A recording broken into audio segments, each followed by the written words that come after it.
administrativa, né?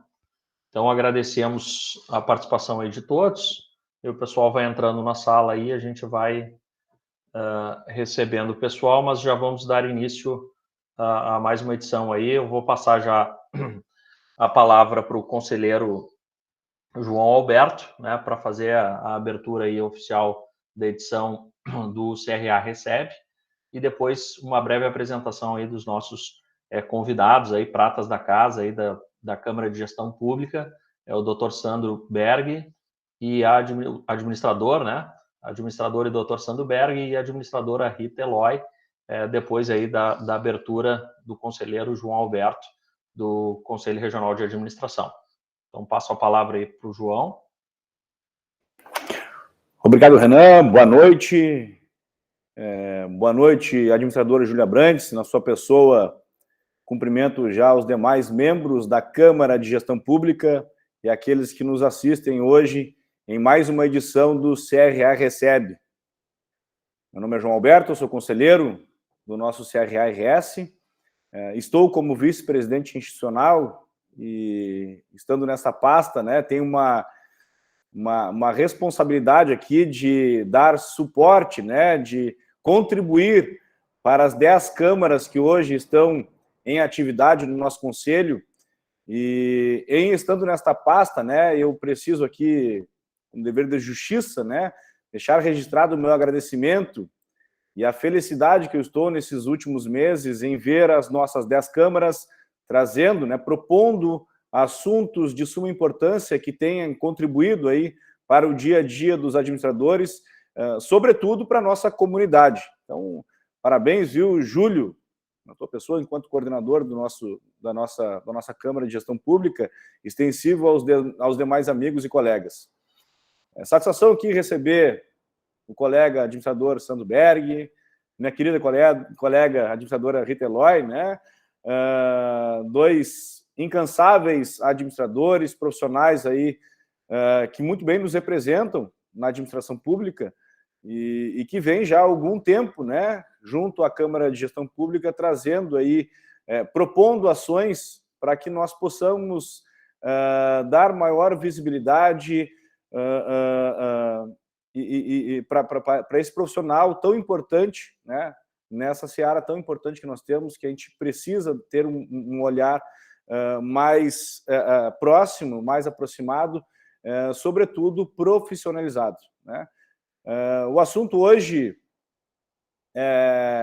também se faz importante, né? Reforma administrativa, já tem uma passagem pela CCJ, né? Ela já está em tramitação, e os nossos dois panelistas, né, o Sandro Berg e a Rita Eloy, vão trazer aí oportunidades e desafios. Tenho certeza que, assim como todos os outros demais CRA Recebe, né, será uma noite agradável e de muito aprendizado. Obrigado, administrador Sandro, obrigado, administradora Rita, obrigado, Renan, pelo espaço, um forte abraço a todos e um ótimo evento. Obrigado, João. Obrigado, João, aí pela abertura do evento. Antes de fazer uma breve introdução aí da carreira aí dos dois palestrantes, é importante informar a todos que o evento será gravado, né, e depois disponibilizado aí nas redes, tanto através do link lá do CRA quanto do YouTube, tá? Então, a gente vai fazer uma apresentação breve aqui dos dois palestrantes, começando aqui pela a nossa colega administradora Rita Eloy, né, destacando que foi secretária por 2 gestões da Secretaria da Administração e também é presidente da CESPA, né, que é a Associação dos Administradores, Atuários, Contadores, Economistas e Estatísticos do município de Porto Alegre, né. O nosso segundo convidado aqui, que vai falar depois da administradora Rita, é o administrador Sandro Berger, auditor do Tribunal de Contas, mestre em administração, e dirige a Escola Superior de Auditoria Pública, ESAP, né, dos Centros Auditores Externos do Tribunal de Contas do Estado do Rio Grande do Sul. Então, de imediato, aí passo a palavra para a administradora Rita, para a gente começar a discutir e apresentar alguns temas importantes da reforma administrativa. A palavra está contigo, Rita. Obrigada, Renan. Boa noite a todos. Obrigada também ao João, né, Alberto, pelo acolhimento, ao nosso coordenador da Câmara, Júlia Brandes, e ao palestrante, também membro da Câmara, Sandro Berger, que a gente tenha a profícua, né, essa palestra, que vai ser, na verdade, até um bate-papo, né, João, Renan e todos os demais aqui presentes. A gente sabe que há muitas dúvidas e questões ainda acerca da reforma, é um tema bem desafiador para nós servidores públicos de carreira, mas que a gente tem que enfrentar e trazer, né, João, aqui o CRA, muito bem colocaste, né, vem procurando trazer conhecimento aos administradores e também a outros colegas de outras profissões que estão aqui presentes. Sejam todos bem-vindos. Mas, enfim, sem mais delongas, né, a gente sabe que o tema é extenso.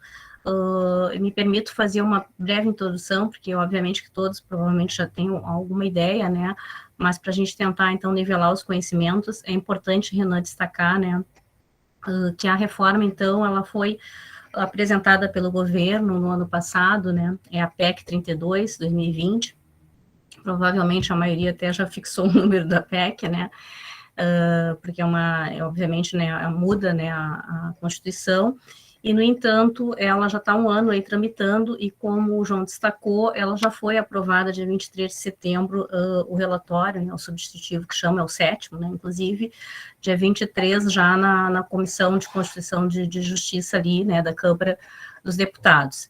Claro que ela ainda precisa passar, né, para todos estarem cientes, por outras comissões, mas ela já foi aprovada por essa primeira comissão, então, para situar todos, que é a que declarou que estaria a nível de Constituição. Agora se entra em outra comissão da Câmara para questão e questionamentos no sentido quanto ao mérito, né? Passado isso, ela ainda, quando for a votação, se houver aprovação dessas comissões, para todos saberem, essa tramitação do Legislativo a nível federal, ela precisa ainda ter o acolhimento em 2 turnos, né?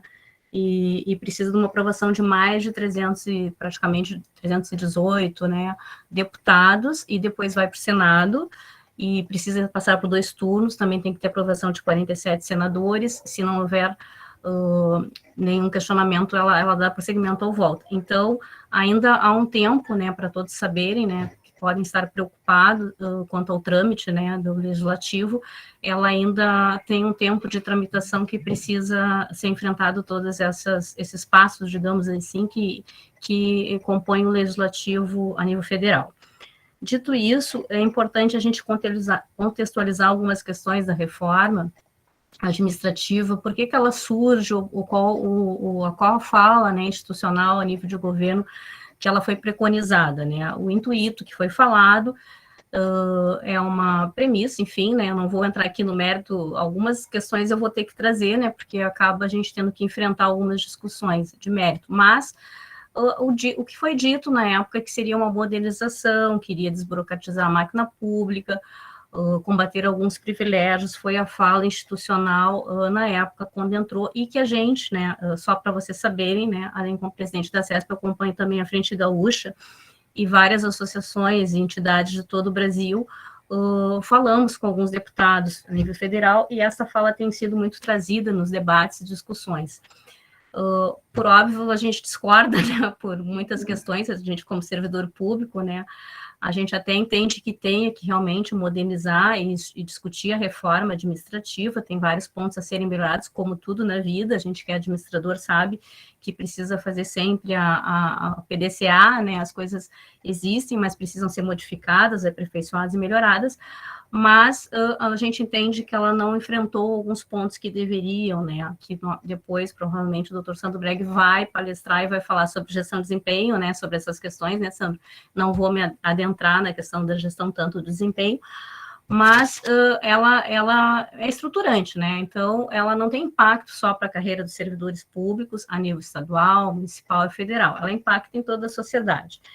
Então, a nossa preocupação aqui como servidor não é trazer pautas só corporativas, como muitos podem pensar, é justamente discutir que serviço público queremos, qual a qualidade de serviço que vai ser prestado. Então, as reflexões de vários grupos de colegas que compõem essas entidades, auditores, administradores em diversos órgãos de atuação, né, como a gente falou aqui, falando com vários colegas, a preocupação é que não só a tua carreira pública, né, estaria, de certa forma, né, atacada por algumas questões que a gente nos preocupa, né, mas que tipo de serviço vai ser prestado para a sociedade? Porque ela, né, pegando alguns ganchos, e eu vou trazer porque tem essa afirmação minha, de alguns colegas, apesar de dizer, e essa última fala, é que ela não acaba com a questão da estabilidade, é um momento que ela começa a regrar questões, como ela traz outras formas, né? A gente, só para lembrar também, né, nós estamos fazendo agora, hoje é dia 5 de outubro, né? A nossa Constituição de 1978 tem 33 anos que está sendo feita, né? Então é importante resgatar um pouco dessa memória, né? A questão, então, da estabilidade, o concurso público, são discussões que, a nível de Brasil, já se discute desde o início do século, né, passado. Inclusive, tem uma lei de 1915 que falou primeira vez sobre a estabilidade, né? A questão do concurso público, então, ela veio depois, né, com essa máxima da Constituição, no sentido de defender que é importante ter uma unicidade, né? O concurso público, por mais que alguns tenham críticas, ainda é uma forma de selecionar pessoas por critérios que são técnicos, digamos assim. Claro que todos os critérios precisam e devem ser aprimorados. A seleção, né? A gente da área da administração fala seleção por competências, talvez modificar muito a forma de instituto. Eu acho que a reforma, a gente vê que não trouxe essa discussão, mas poderia ter trazido, né, uma forma de seleção por critérios mais meritocráticos, né? A gente avalia que ela apenas regra outras formas de contratação, né? No sentido que ela regra e traz a questão para o prazo indeterminado ou para o prazo determinado, a seleção dos cargos gerenciais, de chefias, né, no serviço público, né? Muitas vezes a nossa preocupação como servidores de carreira do quadro efetivo é a continuidade dos serviços prestados à população, né? Como vão ser selecionados? Vão ser também por critérios meritocráticos, as pessoas vão ter certas competências ao assumir esses postos gerenciais. Então, ela deixa dúvidas nesse sentido, porque ela acaba apenas dizendo que vai ter outras formas de contratação, fala que vai ter uma estabilidade para alguns, mas carreiras típicas de Estado, outros, como empresas públicas, outras formas, não garante muito. Também diz que pode haver, depois de um período que for avaliado, o estágio probatório, pode haver uma demissão. Antes poderia haver a demissão do servidor, isso é bom lembrar, né? Só que ela institui uma novidade no sentido que 2 avaliações negativas tu pode ser desligado, né? Não só no estágio, né? Inclusive a posterior do estágio. A preocupação não é com a medição, né? A gente sabe que tudo deve ser medido e deve ser avaliado, né? A gente tem essa visão, né, na gestão pública, na administração muito forte, né? Eficiência, eficácia e efetividade. Mas nos preocupa que forma vai ser, não é clara, né? Então, a reforma, ela vai trazendo uma série de questões e premissas que a gente entende que precisam melhor ser depuradas, né? A questão de falas que a gente ouve de alguns deputados de combate a privilégios. É sabido por vários institutos, IPEA, Atlas também, fizeram pesquisas que o serviço público do Brasil, acontece, pode sim haver uma supervalorização de algumas carreiras, mas é muito mais a nível de judiciário, legislativo, não de executivo. Se tu compara o servidor médio, na maioria dos cargos, mais de 95%, se compara com a iniciativa privada, é um padrão salarial parecido, similar, por funções e atividades. Há distorções em serviço público? Por óbvio que sim, nós não podemos nos negar a enfrentar algumas questões, até por entender que se a gente não enfrenta algumas questões, a gente não busca o aprimoramento dessas questões. Mas esse dito combate a privilégios, a gente entende que tem que ser melhor depurado, né? Porque não é assim. Há algumas situações, talvez que se considere esdrúxula na pública, com certeza. Há questões passadas de concessões de vantagens ao longo dos anos, que talvez não tinham sido critérios muito técnicos, por óbvio que sim, mas a gente também não pode usar esse chavão ou essa generalização, né? Para usar isso como uma questão de mudança, então, numa legislação que muda de forma estruturante o setor público, nós também não somos contrários, né, a gente da área da administração, que se melhore muitas questões, assim, que a gente vê que tem que ser regrada a parceria público-privada, já existem legislações por isso, inclusive o município de Porto Alegre, outros municípios que a gente tem experiência e conhecimento já usa. Algumas experiências no Brasil são bem-sucedidas, outras nem tanto, mas existem formas de contratação também hoje, também que se vê, né, em casos de calamidade, pandemia para o prazo determinado, e que a gente sabe que isso vai ser usado de forma mais constante. Então, a nossa preocupação é que o concurso público, que é uma das formas que continua, ele acaba desidratado nessa discussão, porque a gente vê que vão ser dados muito mais para carreiras que estão enquadrando ou, digamos assim, tipificando, né, carreiras típicas de Estado. E a gente viu que são atividades que abraçam, tem um arcabouço, assim, da carreira mais advocacia pública, Ministério Público, atua e tem uma parte de definição, né, nesse projeto, né, mas, de novo, também tem dúvidas em relação a ele. Então, sempre a questão da reforma, ela traz uma série de mudanças estruturais que vão mudar a vida do cidadão, que tem impacto na sociedade, como tu vai contratar um professor, exemplificando, como tu vai, um médico, por exemplo, e se acaba o contrato, como é que fica essa situação? Porque a gente tem visto exemplos, né, a nível de Brasil, de paralisações de terceirizados que a empresa contratada não pagou, enfim, paralisou na área da saúde, na pandemia aconteceu isso. Então, é importante que a sociedade entenda que a pauta da reforma ela interessa não só aos servidores públicos, não só aos administradores, mas a toda a sociedade. E ela precisa ser discutida? Com certeza que sim. Só que ela, apesar de ter um ano, a gente verificou que ela foi pouco discutida com a sociedade, para não dizer que não foi discutida com a sociedade. Agora, a imprensa tem trazido algumas questões, mas a gente acha importante sempre trazer dois lados, né? O lado dos servidores, e que conhecem a máquina pública, que trabalham e têm uma experiência e uma expertise. É importante ouvir o outro lado da sociedade, com certeza, mas é importante achar um meio termo nisso, né? Infelizmente, a reforma ela está vindo de uma forma, no nosso entendimento, muito apressada e sem discussões, que tem estudos aí que já provaram que ela poderia ir para uma outra linha de abordagem e não ir para uma linha, assim, de, inclusive, reverter ao passado. Por que a Rita está falando, eu aqui, que está revertendo ao passado?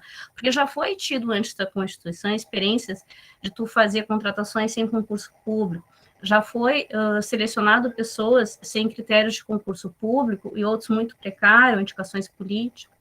A nosso temor como servidor é que volte a uma discussão passada do patrimonialismo, nepotismo na gestão pública. O Brasil é sabido que tem bastante dificuldade ainda em combater leis que já existem de combate à corrupção, de compliance, né? Eu sou dessa área, assim, trabalho na Secretaria da Transparência. A gente vê vários movimentos, assim, do Brasil avançando, mas vê, às vezes, alguns retrocessos nesse aspecto. Então, a preocupação do servidor é que permaneça a memória do serviço público, que haja continuidade com o concurso, e que haja também uma questão no sentido da estabilidade para garantir a não perseguição políticas que já existiram no passado. Hoje, com a estabilidade, se entende que ela não é um privilégio, e sim uma concessão para que tu tenha autonomia técnica para muitas vezes, inclusive, dar o teu parecer ou em cada situação que tu atua e ter uma imparcialidade, né, independente dos governos, o servidor ser uma carreira muito mais de Estado que tem autonomia técnica e não se sinta coagido a ser pressionado, né, quem trabalha na auditoria sabe bem disso, né, o doutor Sandro é desse setor, precisa ter uma liberdade, inclusive, para opinar. Enfim, a questão da reforma, ela precisa ser enfrentada, precisa ser discutida, mas ela precisa se trazer algumas questões de fórum no sentido de que gestão queremos para a sociedade, que serviço público vamos ter de qualidade ou não com essa reforma. Ela Rita, vai trazer esses benefícios? Oi. Eu ia te interromper um pouquinho, tu fizeste claro. um belo apanhado aí da reforma administrativa, né? E citou aí uma coisa que a gente se preocupa muito, tu citou a modernização, a desburocratização, algumas correções, né? Tu citou basicamente a ideia, como surgiu a reforma administrativa, né? E pontuou alguns pontos importantes em relação às novas formas de contratação, a estabilidade do servidor público, né, a alteração na estabilidade do servidor público, mas eu gostaria de ouvir um pouco de ti sobre como essas mudanças, e tu trouxesse isso no começo da explicação, da explanação, como essas mudanças, quais os aspectos positivos e negativos dessa mudança, não daquilo que foi pensado, mas daquilo que está sendo proposto, de que forma isso vai impactar a vida do cidadão ali na ponta, tentando assim trazer alguns pontos positivos da tua avaliação e alguns pontos negativos.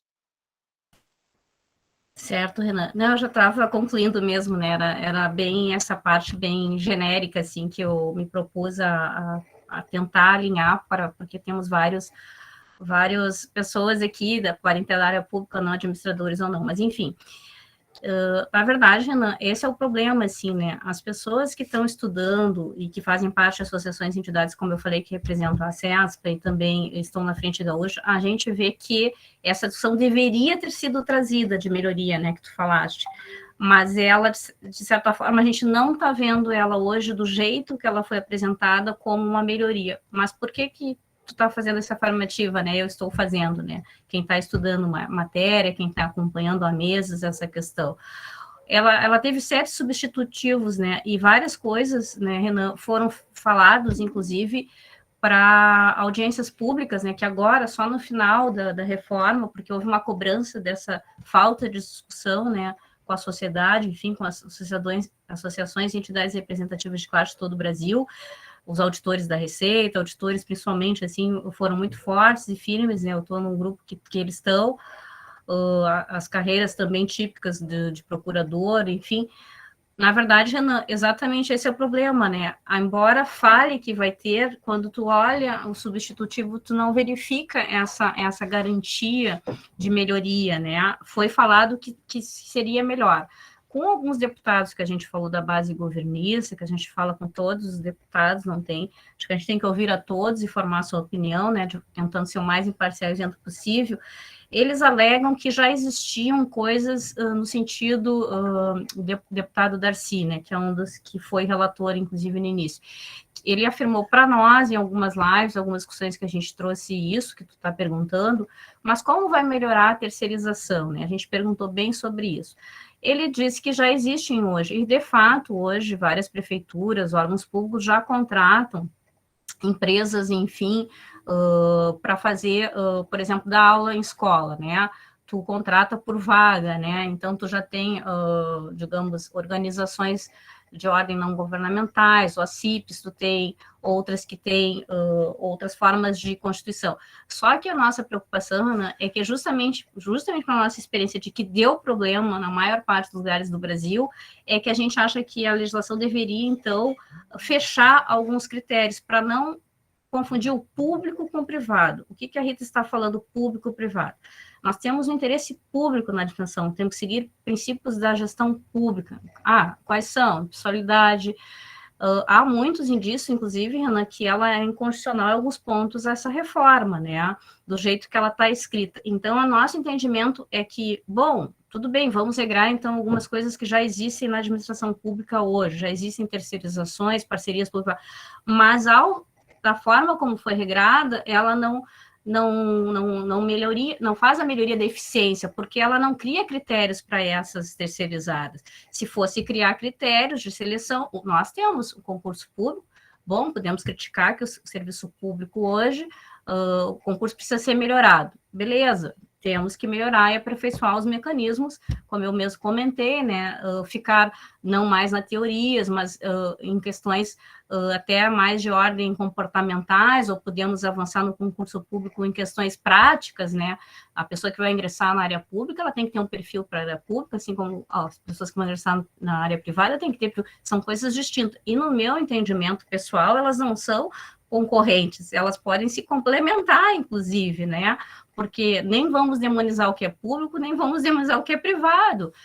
Hoje, no Brasil, que é um país ainda carente de desenvolvimento, ou emergente, como queiram chamar, se sabe que ainda precisa a presença do Estado para o SUS, a gente viu na pandemia, questões, colegas da saúde, né, Carlos, que está aí, né, também, para não deixar eu falar sozinha aqui da saúde, se viu como é importante o serviço para pessoas carentes. Nós temos, a maioria dos brasileiros tem uma carência, assim, não tem como pagar. Enfim, é importante a presença do Estado. Talvez isso para outros países não seja tão necessário, mas para o Brasil, que é o que nos interessa aqui, que a gente está falando, precisa ainda. Então, imagina tu delegar isso para a área privada, né, Renan? Então, a nossa preocupação é que a lei, embora se falou que seria bom algumas questões que estariam vindo, digamos assim, sendo concedidas para a área privada, no momento que tu não bota limites, por exemplo, tu pode dividir um espaço, como está hoje na legislação da reforma, na emenda constitucional 32, tu pode dividir um espaço com uma empresa privada, tá, mas ela não tem um interesse, ela vai poder contratar com a área pública, tem questões que vão gerar ações judiciais, no nosso entendimento. Se isso não estiver bem explicado na lei, a colocação do deputado Darcy e de outros, isso depois nós vamos regrar melhor e tudo. Pela nossa experiência, assim, de Brasil e de lidar com o legislativo, o que não está escrito, tu não garante agora, no início, é uma dúvida, né, é uma promessa, porque a gente não tem garantias. Então, a nossa discussão, né, ela poderia ser boa, né, Renan, respondendo a tua pergunta, se tivesse escrito isso. Então, não estando escrito isso, para nós, ela hoje, ela é frágil, né? Ela é frágil do ponto de vista jurídico, do ponto de vista das relações de definição do que é público e privado, de conflito de interesses, e ela é frágil no sentido que as terceirizações têm mostrado que elas precisam ser muito melhor regradas no Brasil. É uma realidade? É uma realidade, mas elas precisam ser melhores fiscalizadas, digamos assim, e bem acompanhadas inclusive pelo órgão público, né? Que tem empresas regulatórias. Muito Não sei bom. se respondi, né? Sim, respondeu, muito bom. Eu acho que essa preocupação, tu trouxe várias preocupações, eu acho pertinentes aí do assunto.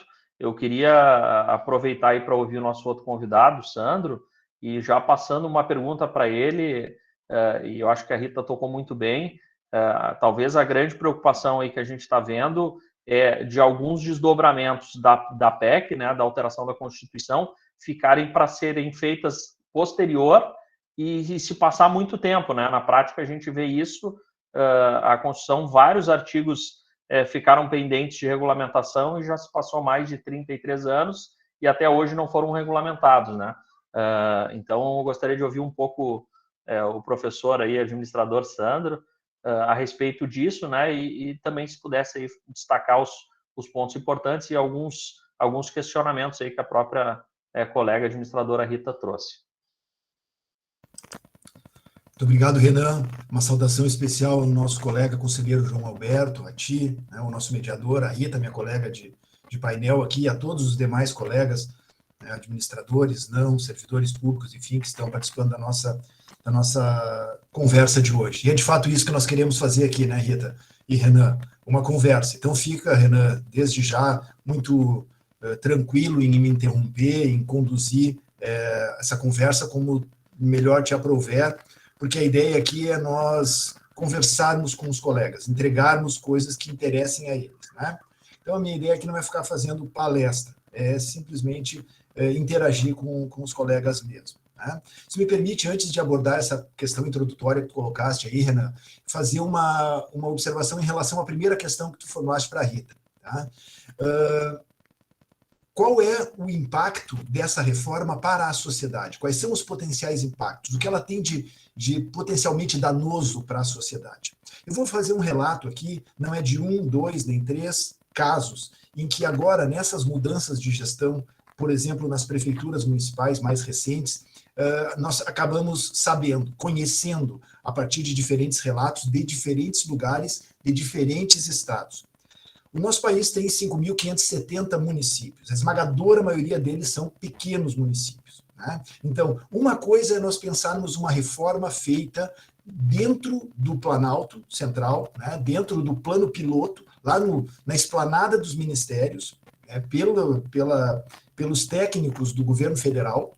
Outra coisa é nós pensarmos na repercussão dessa reforma no âmbito dos municípios, nas 5 diferentes e grandes e heterogêneas regiões do estado, do país, né? Então, essa diferença de realidades é bastante importante. Mas eu falava dos relatos acontecidos a partir da mudança de governo na esfera municipal recente, na última, que dão conta do seguinte: olha, determinada determinada gestão estava há bastante tempo no comando do Poder Executivo. Mudou um lado, né, para uma outra administração, um outro polo político assumiu.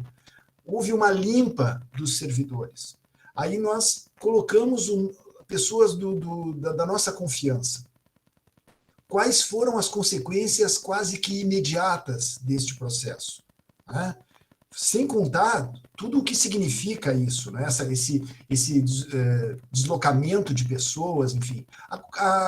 A repercussão direta disso foi o seguinte: ninguém sabe fazer uma contratação, uma licitação, ninguém sabe dar conta das rotinas mais fundamentais da administração, ou seja, a administração para. Esse é um dos reflexos daquilo que a Rita comentou um pouco antes, da ideia de nós passarmos a ter contratos temporários na administração pública, por prazo determinado, ainda que eles tenham 10 anos.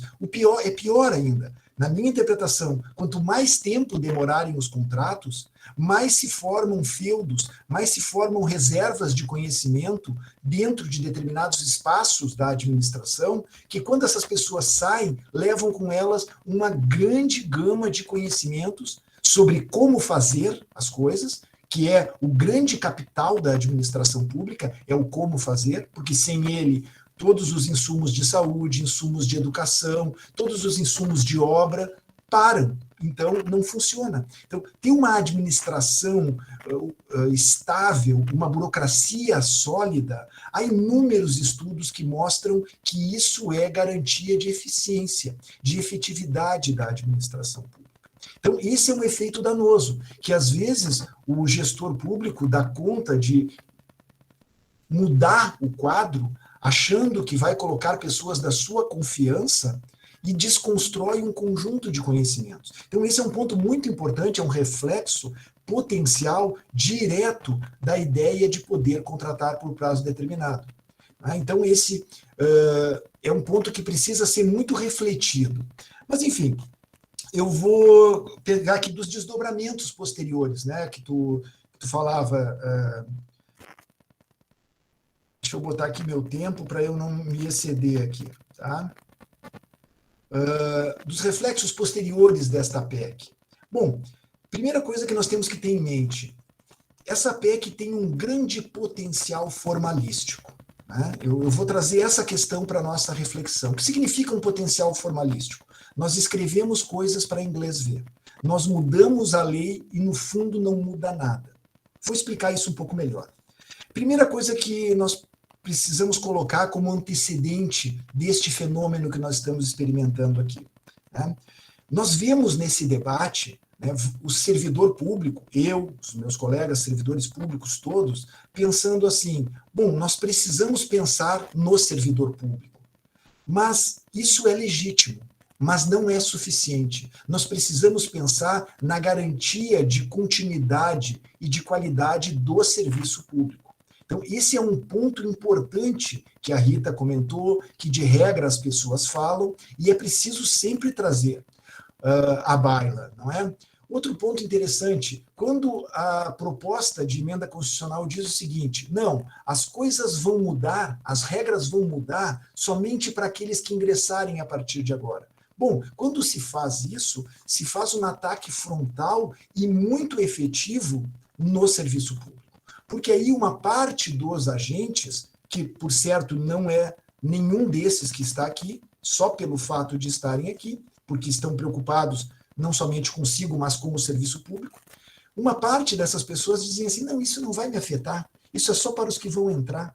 Então não tem nada a ver com isso. Pode mudar o que quiser, eu já entrei, já sou estável, para mim já está garantido. Então, essa estratégia de dizer que é daqui para frente é uma estratégia muito eficaz para transformar o serviço público e para prejudicá-lo naquilo que as propostas de mudança faziam. Tá? Então, esse é um ponto que eu gostaria de destacar.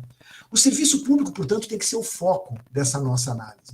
Estabilidade é importante, o concurso público é importante, a gestão de desempenho é importante, mas isso tudo são partes do serviço público. É preciso olhar para isso de forma integrada, articulada. Tá?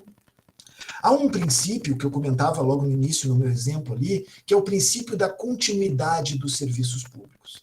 E é isso que nós precisamos ter em mente. Quando se fala de concurso público, quando se fala de gestão de desempenho, quando se fala de estabilidade, quando se fala dos danos potenciais das contratações por prazo determinado, é disso que se fala. É da continuidade do serviço público. Do serviço público que continua funcionando, entregando para a sociedade aquilo que precisa ser entregue e com níveis de qualidade cada vez melhores, não é? Então, há sim uma vertente de enfrentamento dessa reforma, que é o que nós assistimos de modo geral, absolutamente legítima, que é aquilo que nós estamos fazendo aqui. Né, que é aquilo que a Rita apontou muito bem. É preciso que todos nós olhemos para a reforma, para os elementos que a reforma contém, os mais explícitos e os não tão explícitos, e aqueles muito sutis, escondidos nas entrelinhas, em termos de repercussão, como tu muito bem coloca aqui, Renan, nós temos vários desdobramentos e repercussões que não são percebidos a partir da leitura direta dos dispositivos da PEC, então isso é muito importante que estejamos atentos. Então, há essa vertente, né, de enfrentamento, de combate aos efeitos deletérios, danosos, que a proposta encerra. Mas eu vou trazer aqui, uma vez que a nossa pauta também é desafios e oportunidades, né, eu vou me permitir trazer aqui alguns elementos que, vamos imaginar, a proposta sendo aprovada, porque existe, como muito bem disse a Rita, a possibilidade de ela não vingar, de ela morrer. Né? É pequena, mas ela existe. Né? Vamos imaginar na hipótese dela ser aprovada. E mesmo na hipótese de ela não ser aprovada, toda essa movimentação que nós assistimos, quais são as consequências possíveis? Quais são os desdobramentos possíveis, para usar a tua expressão, Renan? E quais são as oportunidades que se abrem para o profissional da administração? Mais ainda, no que a ciência da administração tem oportunidade de contribuir nesse processo? Qual é o papel da administração nesse processo? Estamos aqui no CRA Recebe, promovido pela nossa Câmara de Gestão Pública do CRA, que desde já convidamos todos a conhecerem, né, que é dentro do CRA um espaço que pensa o setor público, pensa a administração pública, promove eventos que discutem a administração pública a partir do profissional da administração. Mas eu dizia, qual é o papel da administração enquanto ciência nesse processo? Né? Processo de, depois de proposto o texto, muito bem colocado pela Rita, depurado, né, no âmbito das comissões, depurado por várias vezes pelo próprio relator, estamos no 7º substitutivo, ou seja, vários elementos dali já foram tirados por absurdos, né, por absoluta imprecisão conceitual, por conterem, né, uma série de impropriedades. Se nós formos pensar a administração pública, quais são as oportunidades que nascem e que estão colocadas para a ciência da administração, para o profissional da administração? Vejam, colegas, não são poucas. Ainda que não se aprove a lei, ainda que a PEC não passe, muitos, se não todos os elementos ali contidos devem nos inspirar como profissionais, como estudiosos da ciência da administração, a fazermos aperfeiçoamentos na administração pública, tais que não venham depois a levantar de novo essa questão da reforma administrativa. Né? Foi muito bem colocado pela Rita e pelo Renan, a Constituição Federal de 88, hoje, 5 de outubro, faz 33 anos. Né? Nós temos mais de 100 emendas. Nós temos uma Constituição que daqui a pouco vai ter 2 volumes, né, de tamanho número de emendas, de artigos, tamanho detalhamento que nós vamos colocando no texto, que é, na verdade, uma grande demonstração de fragilidade das instituições do nosso país. Né? Quando nós detalhamos demais, quando nós chegamos ao nível de detalhar demais um texto, é porque nós estamos demonstrando que é preciso, no nível federal, no nível da União, né, no nível nacional, de fato, não federal, mas no nível nacional, no nível da República, estabelecer normas que alcancem todas as instâncias. de governo, federal e o municipal. Isso, na minha interpretação, é um desvio do pacto federativo, é uma padronização que tem um quê de impropriedade, mas isso daria vários debates para frente. Mas vamos pensar nessa questão da PEC, então. Né? Tem vários elementos nela que, se passar a PEC, vai nos obrigar a pensar, a ver os desdobramentos. E se não passar, eu repito, também deverá nos obrigar a atentar para o que vai acontecer, para o que nós podemos fazer. Tá? Então, o primeiro ponto que eu destacaria, né? A Rita falou bem ali da questão da estabilidade, que foi suprimida, mas foi suprimida e deixou um rescaldo. O rescaldo é a possibilidade de contratar por prazo determinado por até 10 anos. Tá? Claro que isso tudo vai ser normatizado. E nessa questão da normatização que vem a posteriori, é que as administrações municipal, estadual, mesmo a federal, vão ter que começar a pensar nos seus procedimentos, nos seus padrões, nas suas legislações, né? Porque ainda que a Constituição diga compete à União legislar sobre tais e tais assuntos, gestão de pessoas, gestão de desempenho, enfim, vai haver desdobramentos disso necessariamente nos planos estadual e municipal. E mais do que isso, vejam aqui o papel da ciência da administração. Uma vez regulamentado em sede federal, uma vez regulamentado na instância local, por exemplo, os procedimentos internos ao Poder Executivo, às prefeituras, ao Legislativo, ao Tribunal de Justiça, ao Tribunal de Contas, os procedimentos internos para efetivar aquilo, que era a preocupação que a Rita também colocava, né, como isso vai se desdobrar depois, como isso vai repercutir depois, isso tudo precisa ser muito bem pensado. Por quê? Porque, na linha do que o Renan comentou ali, dos desdobramentos.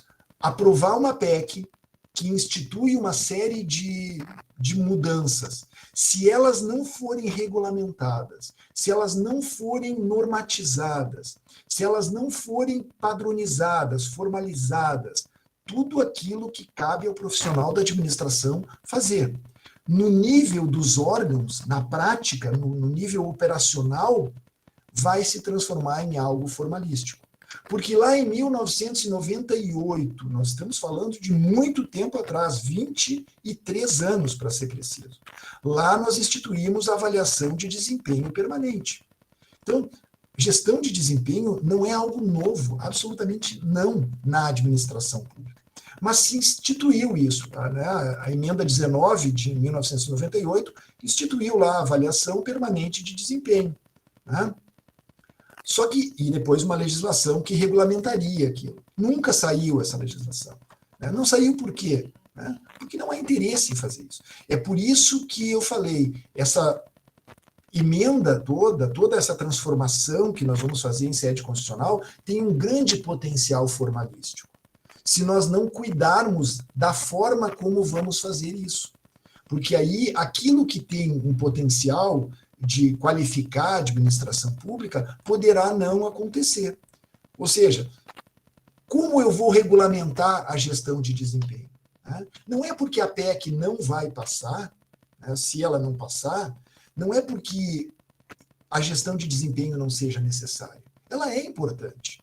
É uma questão que precisa ser compreendida, enfrentada, desenvolvida na administração pública. É preciso pensar em meritocracia, em que pese meritocracia e gestão de desempenho serem coisas diferentes, não raras vezes confundidas, têm relação, mas são coisas diferentes, né? Não é a mesma coisa, não são sinônimos, repito, são relacionadas, mas são coisas diferentes, né? Então, nós, profissionais da administração, nós, servidores públicos, temos que nos apropriar desse conhecimento de gestão, temos que nos apropriar da realidade do serviço público e construir normatizações infraconstitucionais que deem conta de fazer bem isso. Fazer isso, melhor dizendo, para o bem e não para o mal. Tá? Então, esse é um ponto que eu gostaria de destacar. E quando, só para entrar um pouquinho mais alguns 5 minutos aqui para encerrar meu tempo, quando nós falamos de dos grandes movimentos da PEC 32, de tudo aquilo que foi proposto, né, de todos aqueles conceitos que foram depois depurados por impróprios. O que ficou, há uma série de vedações, há uma série de avanços, inclusive, eu diria, em vários aspectos que essa PEC traz. Mas o que ficou de grande mesmo, e que exige a nossa atenção, são 2 pontos: a contratação por tempo determinado e a gestão de desempenho. Se nós formos olhar o texto, proporcionalmente, a gestão de desempenho é o que ocupa o maior lugar, o maior espaço na norma. Então, é para essa gestão de desempenho que nós temos que olhar. Nós, administradores, nós, servidores públicos que nos debruçamos sobre a ciência da administração, precisamos fazer uma grande reflexão sobre o que é gestão de desempenho. Para que serve a gestão de desempenho? Se nós pegarmos o caminho de que a gestão de desempenho é uma forma de punir, uma forma de sancionar pessoas, uma forma de identificar possibilidades de demitir pessoas. Se nós imaginarmos a gestão de desempenho como uma forma de atribuir remuneração melhor para as pessoas, nós estaremos pegando o caminho equivocado, porque gestão de desempenho não tem esta finalidade. Nós precisamos mergulhar no conceito de gestão de desempenho, no conceito da ciência da administração, e nós vamos chegar ao lugar que diz: a gestão de desempenho tem a finalidade de identificar os desvios em relação ao planejado. Foi planejado A, foi executado B. Quais são as razões dessa diferença, dessa distância? Quais são as causas disso? Como isso deve ser tratado? Como o desempenho pode ser melhorado? Se depois isso vai repercutir na remuneração, é uma outra coisa. Mas a gestão de desempenho não pode ter como finalidade primeira remuneração. Porque se ela tiver isso, ela vai reincidir naquilo que nós assistimos na administração pública brasileira desde meados do século passado. Desde os anos 60 do século passado, nós assistimos sucessivas tentativas, sobretudo no governo federal, de introduzir avaliação de desempenho associada à remuneração. Todas elas têm repercussão formalística, para inglês ver, de faz de conta, em que as pessoas fazem de conta que avaliam, o outro faz de conta que é avaliado, se atribui a nota necessária para que não haja nenhum prejuízo financeiro. Portanto, gestão de desempenho não vai valer para nada, se nós continuarmos nesse caminho. Agora, nós administradores, nós profissionais da administração, nós servidores públicos, que conhecemos as diferentes dimensões cultural, normativa, legal, de funcionamento, de estrutura, processos da administração pública, nós temos que nos inserir neste processo de redesenhar a lógica de fazer gestão de desempenho. Porque esse é um tema candente, é um tema que está presente em boa parte do texto da norma. É um tema que, se nós pegarmos o caminho errado, vai ser extremamente danoso para a sociedade. Vai ser danoso para o servidor, porque vai continuar tendo essa acepção negativa, sancionadora, punitiva, porque é isso que está subjacente ao que está escrito no texto. O nosso desafio é transformar aquela letra numa interpretação positiva, e isso pode ser feito, não só pode, como deve, considerando o interesse público. E isso cabe a quem? Por isso oportunidade, por isso desafio, por isso que a emenda constitucional, a PEC 132, traz oportunidades. Traz, sim, uma grande oportunidade para nós fazermos daquele limão, ou daqueles vários limões bem azedos, né, uma boa limonada. Isso vai exigir criatividade, vai exigir capacidade intelectual, competência conceitual, vai exigir uma série de coisas que a nossa profissão de administrador desenvolve. Né? É aquilo que faz parte da nossa profissão. Né? Nós temos uma série de desafios, evidentemente, que nós discutimos o tempo todo na Câmara. Uma delas é justamente a necessidade que nós temos de aperfeiçoar mais, né, de promover um aperfeiçoamento da formação em administração pública, no cerne da formação em administração. Né? Administração não é administração de empresa. Em 1900, Guaraná com Rolha, quando eu me formei, nós falávamos, né, de administração de empresas. Hoje não existe mais esse curso. O curso é de administração. Nós administramos organizações, do primeiro setor, o Estado, do segundo setor, a empresa privada, e do terceiro setor, né, as organizações sociais. Então, nós somos administradores de organizações, independentemente do setor em que ela opere. Nós não somos administradores de empresa. E quando nós falamos de administração pública, de setor público, nós estamos falando de um mundo de uma complexidade infinitamente maior do que de uma empresa. Né? Nós temos ali uma outra lógica de pensamento que não é nem melhor nem pior, mas é invariavelmente diferente. Então, esse é um desafio que todos nós temos. Esse é um desafio que a ciência da administração tem. Esse é um desafio que nós, servidores públicos, temos. Né? Dar conta de fazer daquilo que está na norma uma oportunidade para transformar o serviço público. Mas não transformar o serviço público pelo serviço público, evidentemente. Muito menos transformar o serviço público pelo servidor. Nós temos que transformar o serviço público para legitimá-lo perante a sociedade. É essa sociedade que cada vez mais vai ganhar espaço. Né? Então, essa gestão de desempenho, para encerrar, ela fala lá no texto que gestão de desempenho vai ter que dar conta de metas de desempenho institucional. Ora, como se afere o desempenho institucional? Quem melhor que os administradores para fazer isso? O texto diz que vai ter que dar conta de considerar o propósito institucional. O que nós falamos em planejamento estratégico, em gestão estratégica, em gestão de forma geral, que não toca em propósito institucional. Né?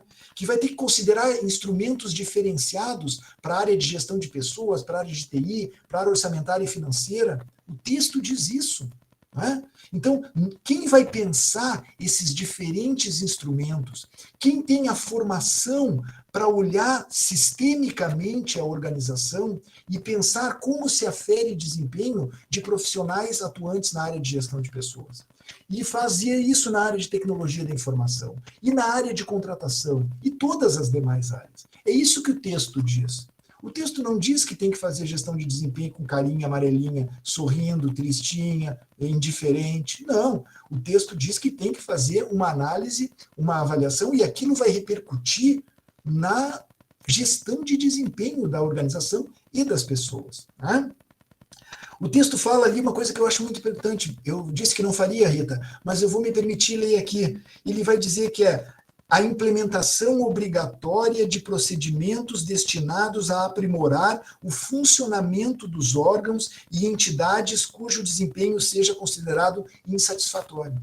A Constituição diz, a partir do texto da reforma, que é preciso implementar medidas de aperfeiçoamento do funcionamento e desempenho de órgãos, estruturas, processos da administração pública.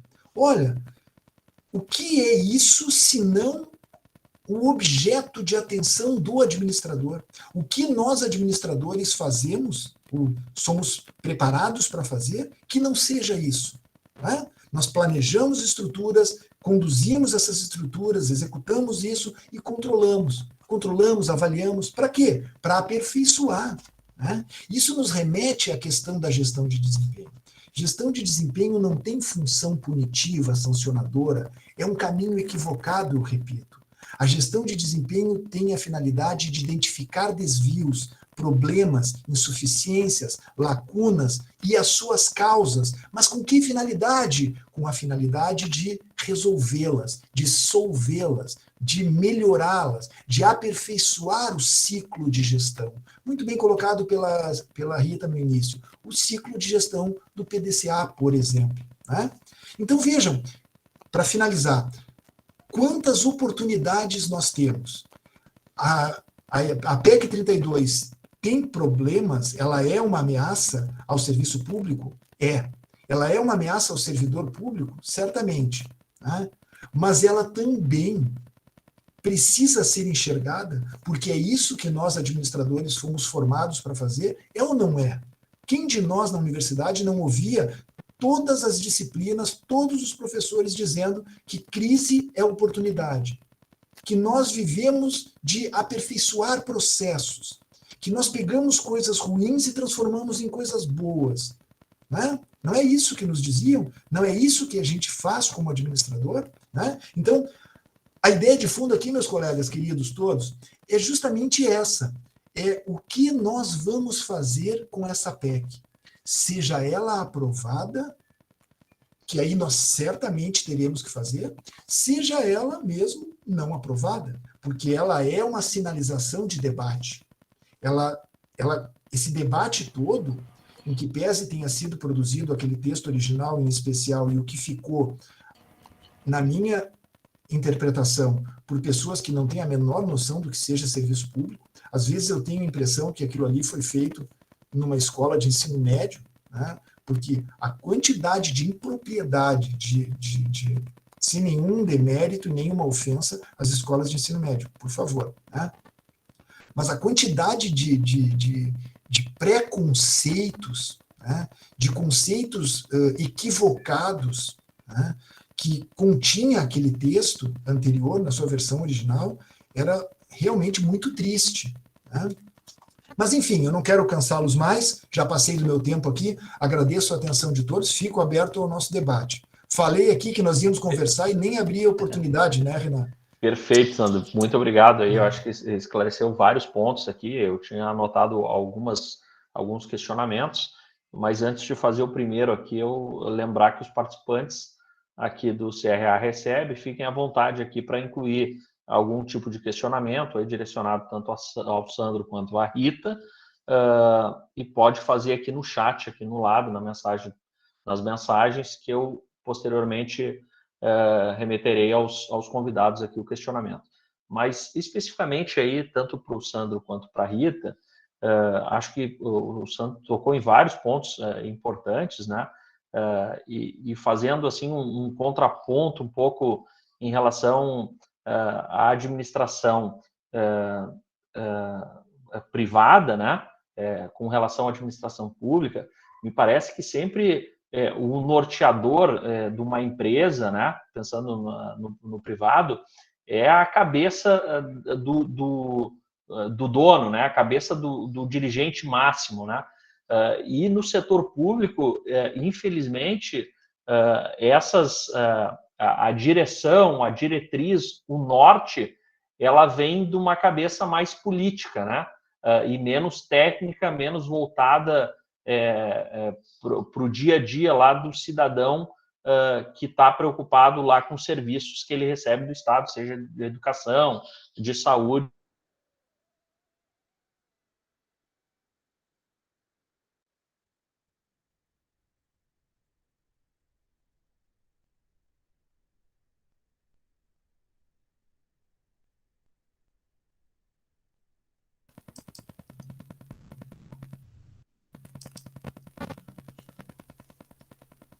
Acho que trancou.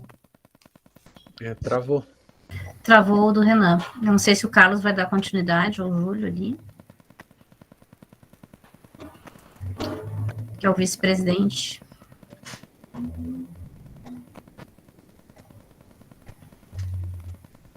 Carlos, acho que vai ter que assumir. Carlos, quem sabe faz ao vivo, isso aí é coisa de administrador. Vamos ver, daqui a pouco o Renan volta aí. Não sei se o Júlio... Quando ele volta, ele reassume. Tá por aí, acho que é... Mas estão me ouvindo? Sim. Sim? O Renan já tinha abordado o questionamento, já tinha feito a introdução ao questionamento, né, para que vocês pudessem se posicionar.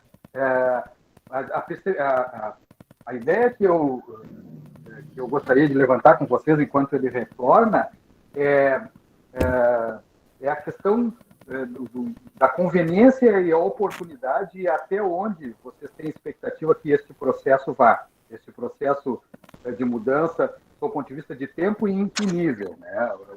Eu acho que vou pedir para a Rita começar falando, naturalmente, né? E depois eu passo para a Cristiane.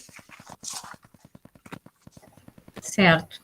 Só fazendo uma retificação, né? Eu acho que eu tinha falado ali que, se for a votação na Câmara, no início da palestra, precisaria de 318 votos, 308 votos, né, para a reforma passar a nível então, dos deputados ali no Congresso, e dos senadores 49.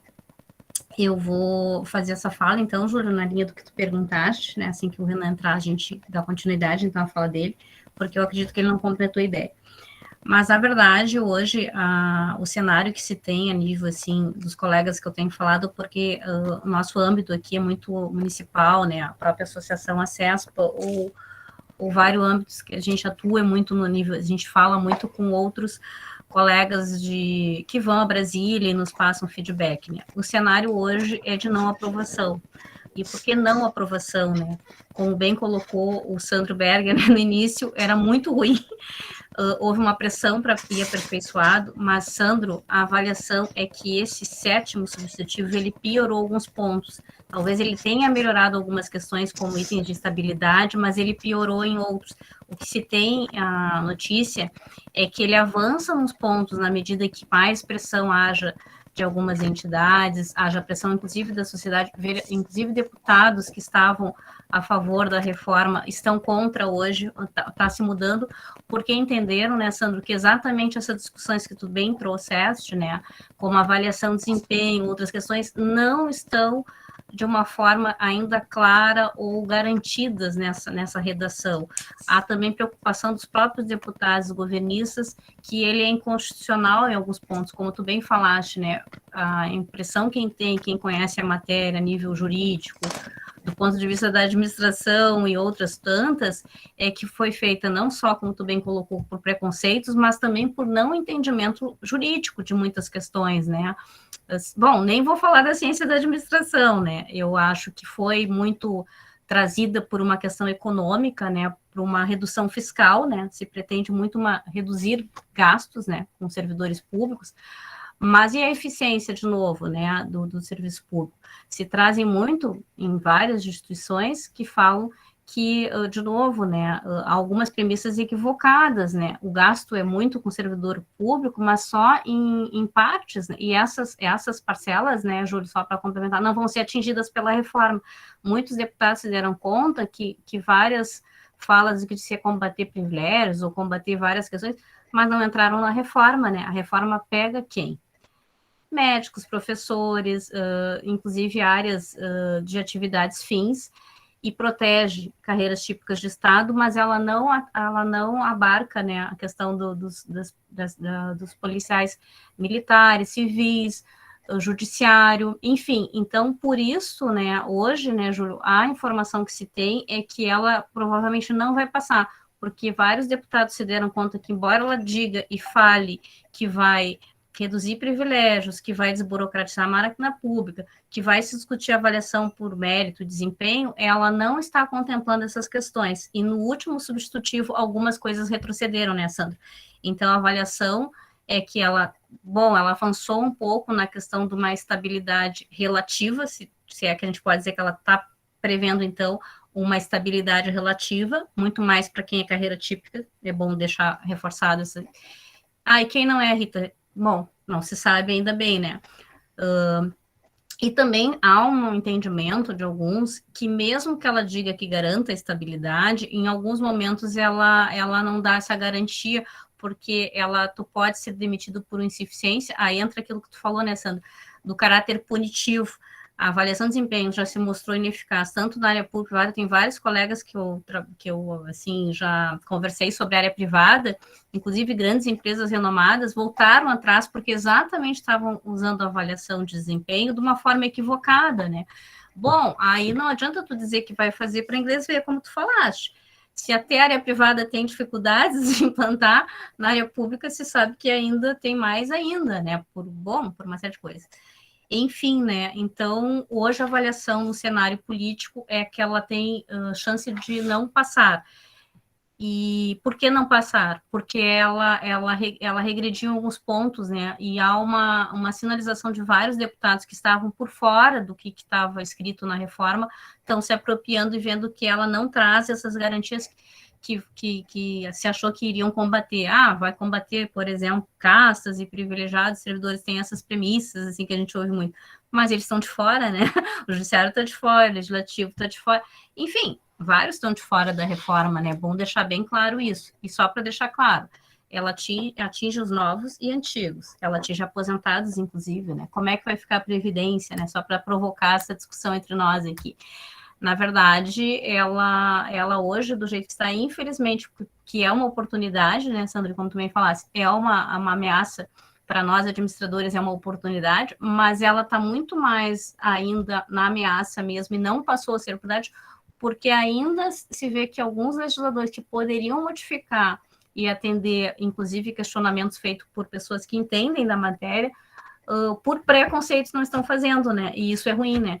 Porque o ideal é quando tu consegue ouvir a ciência da administração, a ciência, então, do direito ali, que já apontou inconstitucionalidades, e consiga abstrair esses preconceitos para fazer, sim, uma reforma como o Brasil. É uma oportunidade, sem dúvida, muitas pessoas se deram conta que a gente ficou muitos anos sem discutir reforma administrativa, mas ela vai ser melhor para o cidadão, ela vai melhorar o serviço prestado à população. Deixa essa provocação para nós discutirmos. Particularmente, eu não consigo ver ainda nela, né, é uma opinião minha, ainda melhorias para o cidadão, né, que é o que deveria ser, né, a reforma deveria buscar melhorar os serviços prestados à população, né, para a gente não esquecer qual é o propósito da reforma, né. Eu não consigo ainda vislumbrar uma melhoria para o cidadão direta ainda. Sandro, por favor. Então, Júlio, quando eu falo ali, eu concordo contigo, Rita, quando eu falo depuração, né, o que aconteceu no texto foi exclusão de coisas, né? Houve alguma mudança, né, mas de fato ela continua sendo algo danoso, é algo ainda de preocupação, né?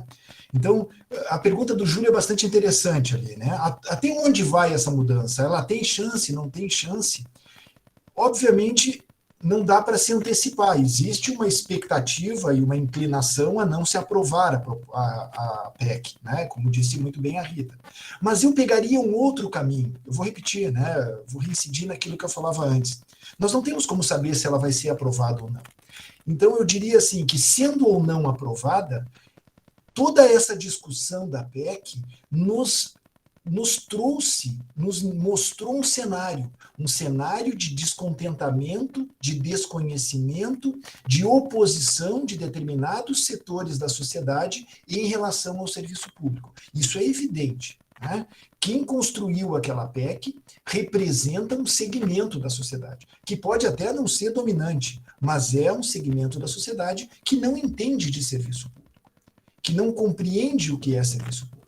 Então, sendo ou não aprovada, todo o resultado dessa discussão deve nos alimentar para que nós façamos mudanças, né? Deve servir de subsídio toda essa discussão, ainda que a PEC seja enterrada, para que nós antecipemos cenários, né? Para que nós sejamos agentes da mudança e não reativos à mudança, né? Nós temos que agir, ou seja, o que está sendo levantado, o que está sendo questionado em termos de serviço público? A questão da estabilidade, a questão da gestão de desempenho agora, por exemplo, né? Bom, se as pessoas acham que não tem gestão de desempenho no serviço público, então vamos criar uma gestão de desempenho no serviço público. Não vamos dar espaço para que venha daqui a um governo, outro, sei lá quando, alguém de novo com essa história de reforma administrativa. Então, penso que nós precisamos aproveitar isso tudo, os insumos dessa discussão toda, e nos anteciparmos fazendo mudanças, olhando de forma positiva. Isso é o cerne da minha fala.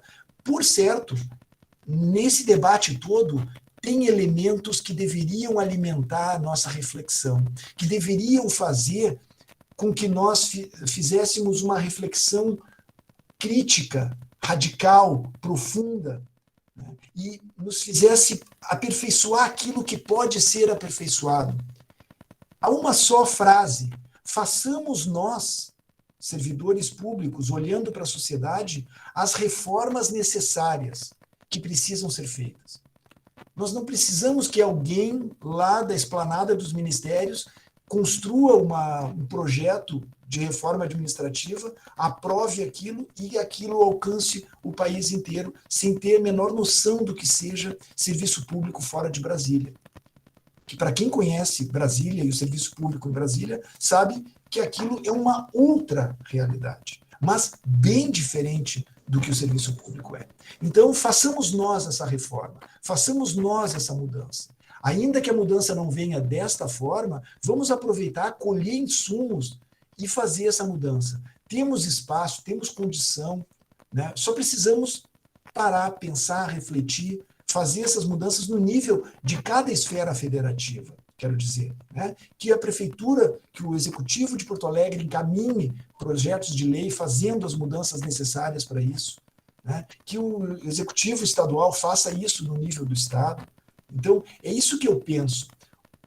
Como transformar aqueles limões azedos, velhos, murchos, em uma limonada? É isso que nós precisamos fazer, acredito, né? Perfeito. O Renan falou uma coisa ali do mundo privado, se me permite, só para encerrar ali. O que nós assistimos ali, Renan, nesse texto, é uma construção a partir de uma série de pressupostos equivocados sobre o que seja serviço público, alimentado por pessoas que são do setor privado. Não devemos nós, administradores, nós profissionais, nós servidores públicos de modo geral, olhar para o mercado, para a empresa privada, para aquilo que se produz de conhecimento no setor privado e negar aquilo. Não creio que isso seja válido. Creio que nós, como seres racionais, devemos olhar para aquilo, refletir sobre aquilo e, eventualmente, naquilo que for pertinente, ressignificar aquilo e trazer para o setor público. Nisso eu acredito. Agora, a pessoa trazer uma lógica, uma comparação, porque nas empresas funciona assim, então no serviço público tem que ser assim. Não, isso é primário, né? Isso é uma leitura absolutamente equivocada do que seja serviço público, do que seja Estado, mesmo do que seja empresa. Né? Então, eu acho que esse teu ponto foi bem interessante, porque essa PEC é inspirada, ela é construída a partir de um olhar míope, né, de pessoas do setor privado. Eu não tenho a menor dúvida disso. Né? A pessoa que coloca ali, tem que transformar cargo em comissão em cargo de liderança. Né? Só falta agora querer chamar servidor público de colaborador público. Né? Porque aí é o fim da picada. Né? O cara vem com esses neologismos e essa conversa fiada toda, porque isso é bonito nas empresas, então eu vou botar... Por favor, né? É um desconhecimento total acerca do que seja serviço público. Mas, enfim, né? Não, perfeito, Sandro. Eu acho que acabaste mesmo ali sendo interrompido aí pela tecnologia. Acho que tu captou bem aí, conseguiu esclarecer. Infelizmente, parece que a associação que eu queria fazer é que no serviço público, na organização pública, diferente da privada, parece que essa relação entre o dirigente máximo lá e o serviço público não anda tão coordenado quanto anda numa organização privada, onde, né, os membros eles estão recebendo lá estímulos que vêm de cima e com um bem comum, assim, né, para a empresa, para o servidor, para o empregado, e parece que no serviço público estão caminhando em direções opostas, né? E aí eu ia fazer a provocação, mas eu acho que tu bem respondeu. Parece que antes de uma profunda reforma administrativa, é imperativo que haja uma reforma política, né? Porque a cabeça que pensa o serviço público, né, deveria ser totalmente diferente, né? Para não trazer essas ideias simplesmente da iniciativa privada e querer colocar, impor no serviço público, né? Com total desconhecimento aí, como tu bem falaste. Eu vou trazer uma pergunta aqui de um participante aqui, do Zé Francisco. Ele perguntou, e aí fiquem à vontade para responder, se a autonomia técnica dos servidores poderia ficar ameaçada com base na PEC, né? Na atual, né? Eu vou responder, não sei se o Sandro também gostaria, mas isso é uma coisa que a gente fala muito, assim, sobre a memória da instituição, né? E é uma das questões que justamente eu falei ali no início, né, da estabilidade, né? Por que nos é tão cara a questão da estabilidade, que é vista como um privilégio, uma coisa assim, no sentido de que, claro que a gente entende que a estabilidade, algumas situações precisam ser aprimoradas de novo, né? A gente usa os conceitos, como o Sandro Berg falou, da ciência de administração, temos que avaliar, temos maus servidores na área pública, mas também temos maus empregados ou funcionários na área privada. Aí a gente ouve, mas não são demitidos, Rita. Não, tudo bem, é óbvio que má postura, mau procedimento ou questões têm que ser apuradas, e houve demissões, né? Inclusive, talvez possa se questionar, mas assim, o governo federal de 2013 a 2019, há publicações do IPEA, de outros, que foram exonerados servidores, sim, né?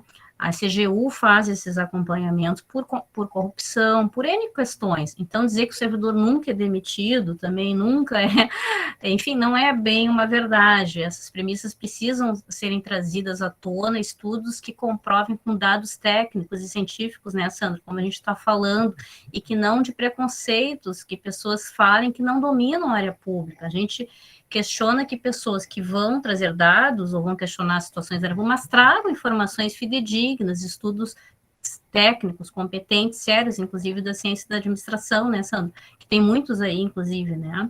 Por institutos renomados, inclusive, aí, que, enfim, ENAP, tem vários, IPEA, tem vários que têm a presença e a participação do administrador. Mas, para complementar, então, para nós, realmente, a ameaça, né, da perda de estabilidade acaba ferindo e nos preocupando, porque, como se falou, se o servidor se sentir que ele pode ser exonerado, de repente, qual é a autonomia que ele vai ter para dar um parecer? Principalmente órgãos de controle que eu estou hoje, atuo, o Sandro Berg também é de órgão de controle. Já fiz várias auditorias ou faço muito questionamentos e me sinto, de certa forma, protegida no sentido de dar o meu posicionamento, porque não estou na ameaça de um agente político vir a me exonerar por dar uma opinião técnica. Mas como vai ser quando for as contratações temporárias? Como vai ser a forma de recrutamento de pessoas que teriam um contrato por prazo determinado?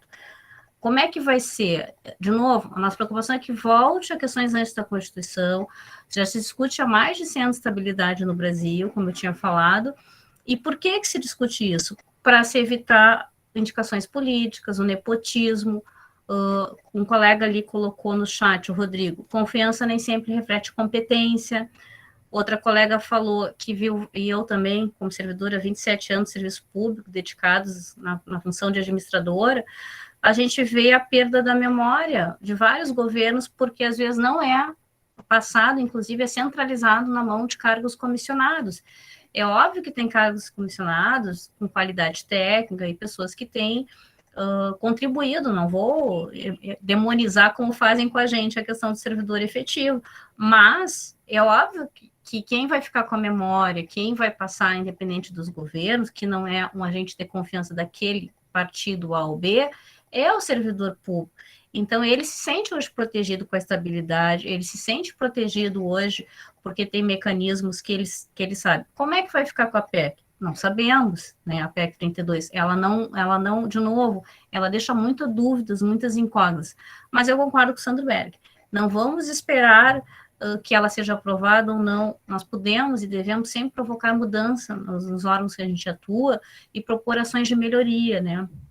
Está sendo discutido no município de Porto Alegre a questão, né, Sandro, de gestão por competências, né, mas é importante esse teu viés, né, por que a gente precisa avaliar chefias, por que a gente precisa melhorar os processos de trabalho, para quem? Para o cidadão, de novo, a avaliação, né, tu não gerencia o que tu não mede, né, a gente que usa os conceitos da ciência da administração tem que usar eles no sentido de trazer ferramentas da qualidade, mapear processos, fazer o famoso PDCA, usar explica de peixe, usar mecanismos para melhorar os processos para quem? De novo, para o cidadão. Agora, se o servidor não sentir que está minimamente com uma estabilidade e garantia para ter sua autonomia técnica, se minimamente ele não sentir que tem uma carreira pública que vai ser perene, ou que ele vai ter uma forma, assim, que garanta ele, dê algumas garantias constitucionais, digamos assim, que hoje estão garantidas para nós na Constituição, ele vai se sentir fragilizado, e isso vai refletir na sua atuação para o cidadão, né? A produtividade é sabido, sempre tem esse comparativo com a área privada, como o Sandro Berg falou. Para nós é privilégio, para a área privada, quando tu tem um pacote de benefícios, se diz que é as 100 melhores empresas para trabalhar, segundo você, SA. Existe um preconceito que a gente precisa, assim, bom, se o benefício para a pessoa dar uma melhor entrega é ser reconhecido, ela ter uma capacitação, ela ter uma estrutura de trabalho e uma remuneração condizente com a sua atuação, isso são questões e conceitos da boa governança pública.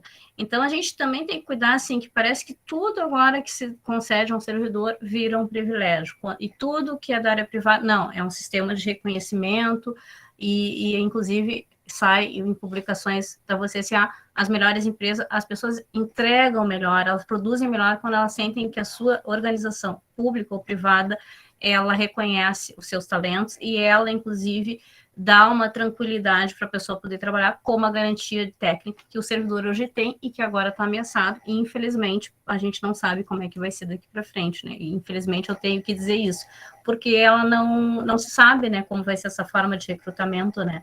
E a questão da estabilidade está mais garantida para carreiras típicas, né, que não são todas, também tem mais isso. Acho que é interessante considerar também, Rita, na linha do que você está falando aqui, conforme a pergunta do José Francisco, a autonomia técnica está ameaçada? Né? Eu diria que depende. Né? Por que depende? Porque o que nós entendemos por autonomia técnica? Né? Acho que a Rita colocou muito bem ali a questão. Afastou-se do texto original a questão da estabilidade, ou seja, segue, em termos de estabilidade, tudo como está hoje. Então, todos os servidores públicos têm estabilidade. Se eu faço um concurso para auxiliar administrativo, no ano que vem, fizer concurso para auxiliar administrativo na prefeitura A, eu vou fazer concurso para aquele cargo de natureza efetiva, um cargo de provimento efetivo, portanto, regulado pelo Estatuto. Logo, segundo a Constituição, ele tem estabilidade após 3 anos de efetivo exercício, feito o estágio probatório, nos termos da nova Constituição, né, das novas normas. Então, eu vou ter estabilidade, não há dúvida nenhuma em relação a isso. O problema que a Rita levantou muito bem ali, que nós devemos considerar e que abre, sim, um grande espaço de atuação para nós, servidores públicos, administradores, para a ciência da administração, é o caso das contratações por tempo determinado. Porque o administrador poderá, na prefeitura, só para usar um exemplo, ao invés de fazer concurso para o agente administrativo, fazer uma contratação por prazo determinado de alguém para desempenhar determinadas atividades. Agora, há várias questões nisso. Será que eu posso fazer uma contratação por prazo determinado para desempenhar uma atividade que é hoje de natureza de um cargo público de provimento efetivo? Sérias dúvidas eu tenho em relação a isso. Né? Assim como eu não posso terceirizar hoje uma atividade que é inerente a um cargo público de provimento efetivo, eu tenho sérias dúvidas se vai ser possível contratar pessoas por prazo determinado para desempenhar atividades que sejam, né? Mas vamos imaginar que a legislação que venha posterior à aprovação da emenda, que vamos imaginar que ela passe, vamos acreditar que essa legislação federal posterior que vai regulamentar isso, diga que sim, eu posso, ao invés de fazer concurso para assistente administrativo, contratar administradores para desempenhar as atividades de agente administrativo. Por quê? Porque eu não vou precisar de um agente administrativo pelos próximos 35 ou 40 anos. Eu vou precisar dele somente para os próximos 3 anos. Então, eu vou contratar em caráter precário, ou seja, por tempo determinado. Esse é o espírito da contratação temporária. Né? E esse é um risco. Né? Do ponto de vista da economia, tem uma justificação. Do ponto de vista da continuidade do serviço público, tenho sérias dúvidas. Do ponto de vista da moralidade, eu tenho seríssimas dúvidas. Né? Porque aí vai acontecer isso. Bom, eu posso, ao invés de fazer concurso público, fazer uma contratação por prazo determinado, mais ou menos, mas bem mais ou menos, nos termos do inciso 9 do artigo 37 da redação atual da Constituição, que me permite fazer a contratação temporária, né, para atender excepcional interesse público. Vamos imaginar mais ou menos como aquilo.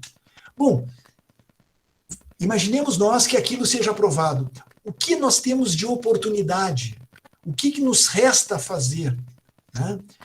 Vamos regulamentar isso, mas quais vão ser os critérios de seleção? Porque certamente uma contratação por prazo determinado não significa dizer que eu vou poder contratar quem eu quero. Vai ter que, assim como o inciso 9 do 37 hoje, essa contratação emergencial de excepcional interesse público exige um processo seletivo, essa contratação por prazo determinado também vai fazê-lo. Agora, o que importa? A lei federal vai dizer isso, que é preciso ter um processo seletivo público. O que a lei local, aqui no município de Porto Alegre, vai precisar fazer? Vai ter que dizer como vai ser esse processo seletivo. Quais vão ser os requisitos, se ele vai ser com provas de português matemática, se ele vai incluir isso, aquilo, se ele vai ter provas objetivas, descritivas, se ele vai ter prova prática, se ele vai ter entrevista, né? Tudo aquilo que se discute hoje sobre concurso público, todas essas questões têm que ser antecipadas e prepararmos-nos para construir essa normatização local. Bom, aprovada essa legislação local, como isso vai acontecer dentro da Secretaria da Administração?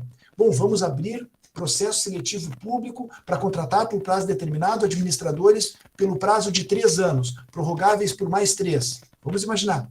Bom, como vai ser isso? Como vão ser os procedimentos? Como vão ser os documentos internos, os fluxos internos? Quais vão ser os padrões de competência exigidos? Qual vai ser o desenho desta função, deste cargo temporário? Quais vão ser as competências, atribuições?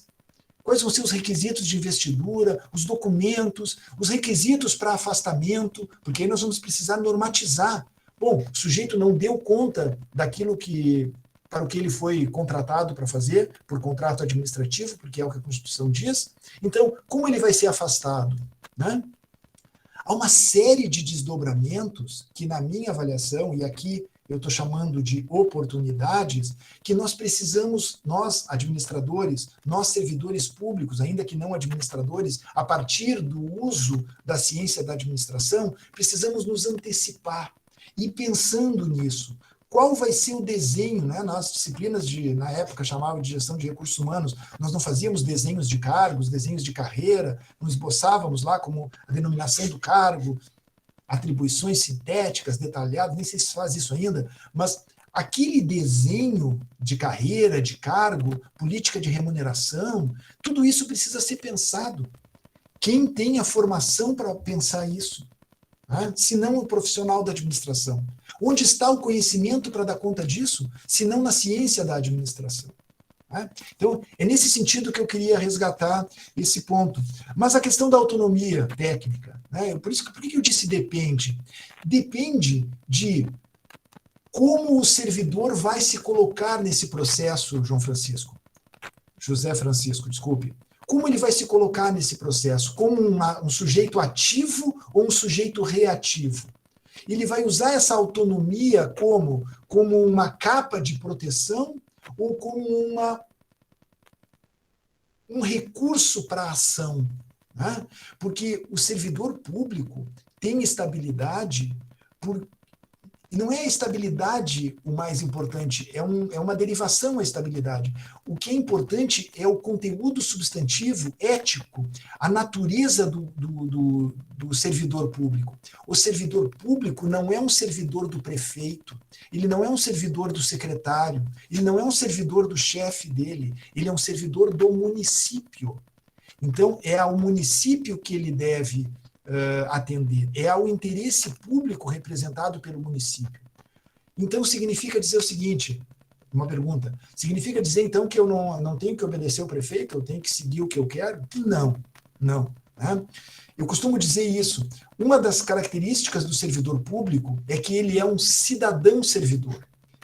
E antes de ser um servidor, ele é um cidadão. Então, cada um de nós, servidor público, pode e deve ter a sua bandeira ideológica. Ah, eu sou do partido A, sou do partido B, tem campanha política, eu vou lá, faço, aconteço, defendo. Bom, o meu candidato não foi eleito. Foi o outro candidato que foi eleito, o meu antagonista. Então, agora eu vou me colocar lá naquela posição de eu não votei nele, então não é ele. Não. Não interessa quem foi eleito. O servidor público serve ao município, e o município tem como governante, né, porque governo, administração pública e Estado local são coisas diferentes. Tem como governante aquele sujeito. As diretrizes que aquele sujeito definir, goste eu ou não, concorde eu ou não, são antagônicas ao que eu penso ou não, são aquelas as diretrizes que eu preciso observar como servidor público. A minha condição de eleitor, de cidadão, aquilo já passou. Agora eu sou servidor público. Então eu tenho que dar o meu melhor, não por ele, pelo prefeito, mas pela sociedade que o elegeu.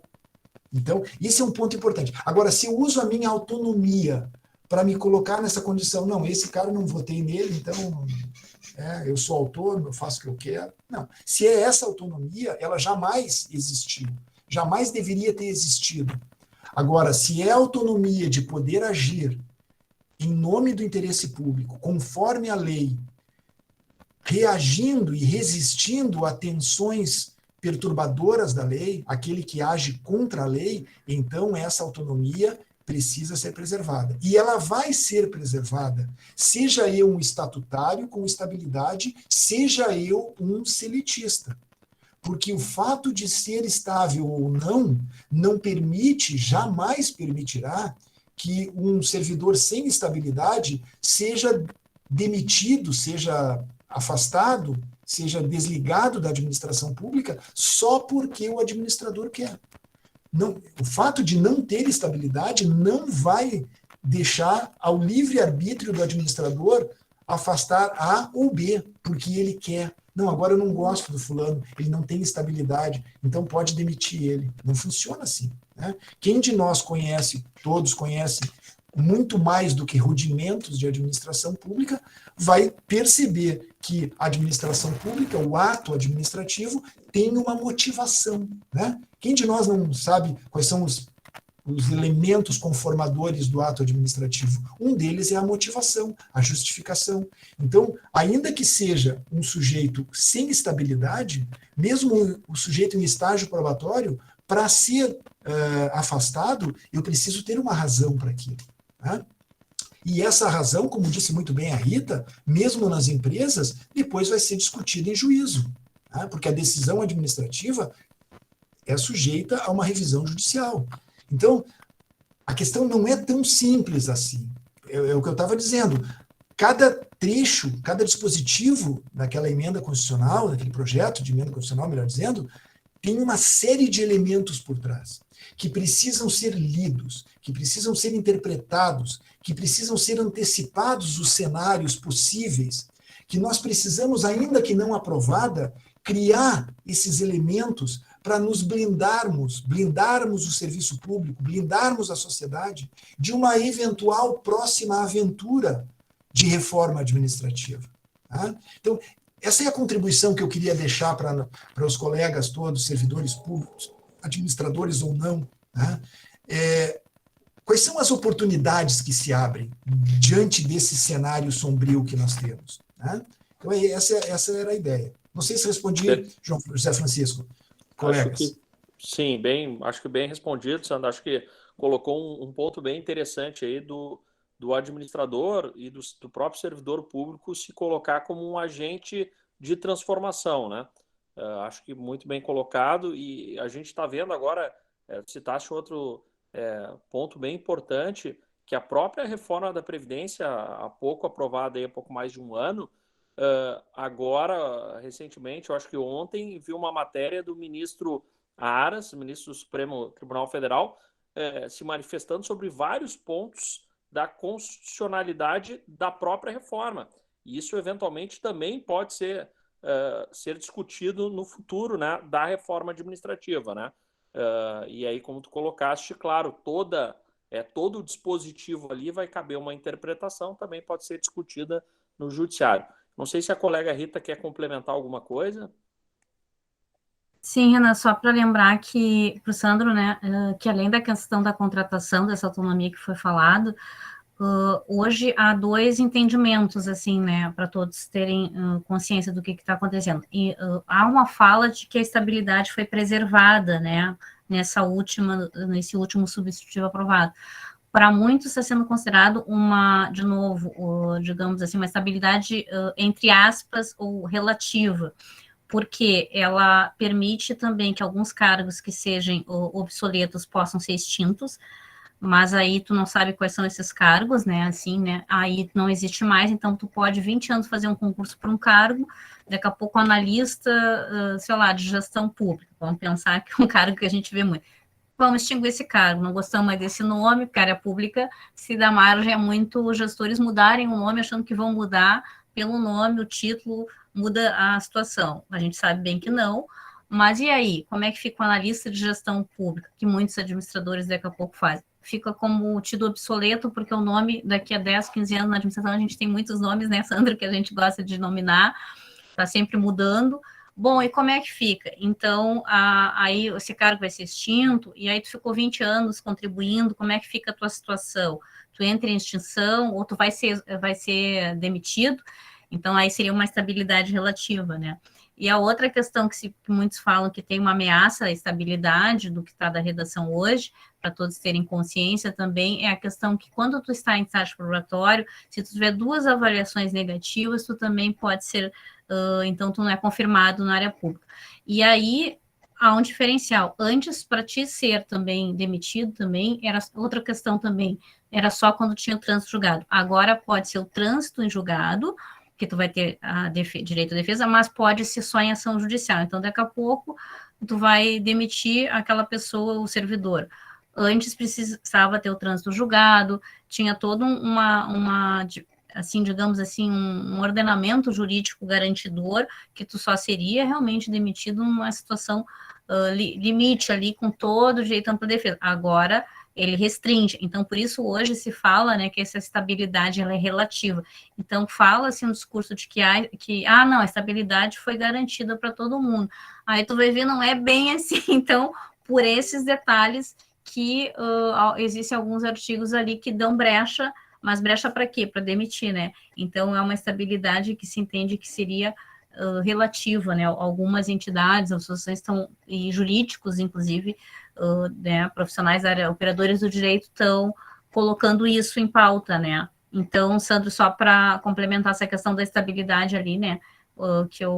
Por isso que eu comentei essa palavra estabilidade relativa, né?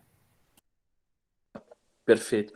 Eu teria um questionamento aí, acho que mais voltado aí para o Sandro, se a PEC, a reforma, ela foi inspirada em algum modelo de gestão pública já, com um benchmark bem desenhado, ou se isso saiu realmente de algumas cabeças que desejam que tenha essa mudança no serviço público brasileiro. Olha, Renan e colegas, eu não sei se há uma inspiração em alguma coisa precedente, a julgar pelo que eu conheço, pelo que eu li, já pesquisei, enfim, né, discuti em termos de administração pública em outros países. Esse texto parece ser um conjunto de recortes, né, de uma série de coisas, um conjunto de neologismos, de ideias transplantadas direta e impropriamente do setor privado para o setor público, coisas que eu já exemplifiquei, produto também de um conjunto de preconceitos e desconhecimentos sobre a natureza do serviço público, né? Também temperado com alguns ingredientes que, de uma certa forma, explicam determinadas posições negativas em relação ao serviço público. É preciso que nós, servidores públicos, comprometidos que somos com o serviço público, né, com o que ele significa, façamos um meia-culpa. Reconheçamos que nós temos muito a aperfeiçoar. E o fato de reconhecermos que temos a aperfeiçoar é aquilo que inspira o início da minha fala. Não vamos permitir, não vamos dar oportunidade para que as pessoas venham apontar o dedo para o serviço público. Vamos antecipar. É isso que todo gestor, o bom gestor faz. Ele antecipa cenários. Ele não quer ser colhido de surpresa, não é? Ele não espera um evento acontecer, ele antecipa aquilo, se prepara para aquilo. Eu acho que é isso que, essencialmente, nós, servidores públicos, precisamos fazer. Tá? Eu não reconheço, Renan, esse projeto, na sua totalidade, como uma inspiração em algo, em alguma experiência in toto, né, na sua totalidade, de outra realidade.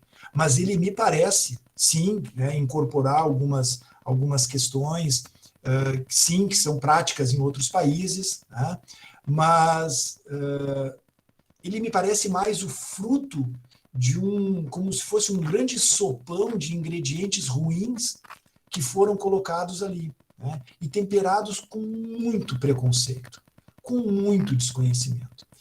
E eu vou até ousar dizer, né, eu não diria que as pessoas estão necessariamente mal intencionadas.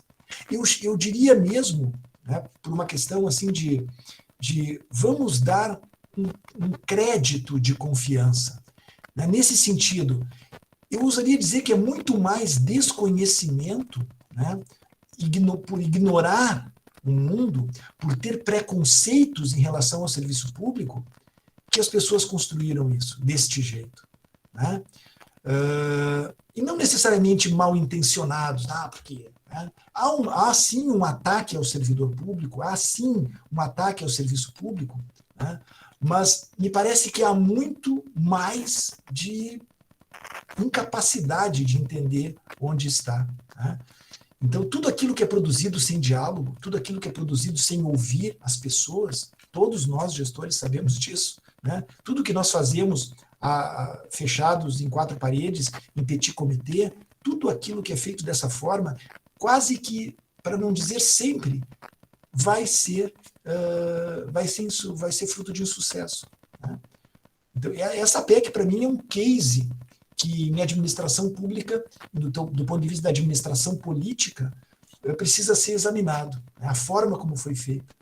Bom, vamos construir uma coisa aqui, um monstrinho, um Frankenstein, um patchwork, aí atira lá para o legislativo, o pessoal se pega lá, sobra uns pedaços, dá umas costuradas, pega mais um retalhinho aqui, bota uma bordinha, é isso aqui. Mas a sua gênese é comprometedora. Nada daquilo que tem ali, né, meus colegas todos, vamos pensar, é só ler o texto e olhar, absolutamente nada daquilo, que não sejam as vedações, aquelas de férias, de não sei o quê, aquelas coisas que realmente tinham que acontecer. Fora aquilo ali, nada daquilo precisaria estar na Constituição. A Constituição que nós temos hoje, né, essa daqui, dá conta de uma boa administração com tudo que tem aqui. E sobra. Basta ser capaz de fazer. Basta querer fazer. Né? Então, eu acredito muito nisso, Renan. Não sei se respondi a tua pergunta, mas objetivamente não conheço uma origem. Isso aqui foi inspirado no modelo inglês, norte-americano, francês, sei lá. Acho que foi mesmo patchwork. Perfeito. Do pior tipo. Obrigado, Sandro. Fazer uma correção aqui, eu falei da manifestação sobre a reforma da Previdência, foi do Procurador-Geral da República, né, e não do ministro da STF, do Procurador-Geral da República.